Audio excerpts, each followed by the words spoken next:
ವಿಶ್ವನಾಥ್ ಅಲ್ಲಿ ಯಾಕೆ ಮಾತಾಡ್ತಿದ್ರು ಅಧ್ಯಕ್ಷರೇ ತಾವು ಹೇಳಿ ಸರಿ ಐತೆ.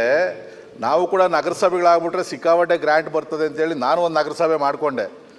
ಸ್ಟಾರ್ಟಿಂಗಲ್ಲಿ ನಗರೋತ್ಥಾನದಲ್ಲಿ ಬಿಟ್ಟರೆ ಇವತ್ತುವರೆಗೂ 2 ವರ್ಷ ಮಂತ್ರಿಗಳಿಲ್ಲೇ ಅವರೇ, ಒಂದು ನಯಾ ಪೈಸಾ ಬರಲಿಲ್ಲ. ನಮ್ಗೆ ವಾಪಸ್ ಗ್ರಾಮ ಪಂಚಾಯತಿ ಮಾಡಿಬಿಟ್ರೆ ಒಳ್ಳೇದು. ಅದರಲ್ಲಿ ಏನಾದರೂ ಒಂದು ಸ್ವಲ್ಪ ನಾವು ಮಾಡ್ಕೊತೀವಿ.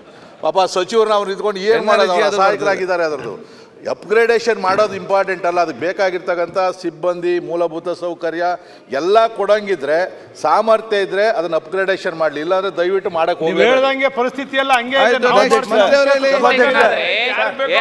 ನಗರಸಭೆಗಳು ಸಭೆಗಳು ಎಲ್ಲ ಅವ್ರು ಬರುವಂತ ದುಡ್ಡಲ್ಲಿ ಖರ್ಚು ಮಾಡ್ಬೇಕು ಸಭಾಧ್ಯಕ್ಷ.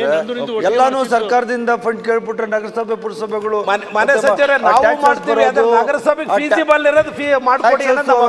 ಮಾಡ್ಬೇಕು.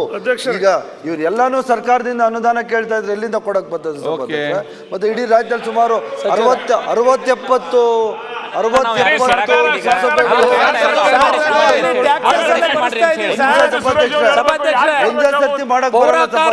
ಕೂಡ ನಾವು ತೆರಿಗೆ ಸಂಗ್ರಹಿಸ್ತಕ್ಕಂಥದ್ದೆಲ್ಲ ಕೊಡ್ತಾ ಇದ್ದೀವಿ.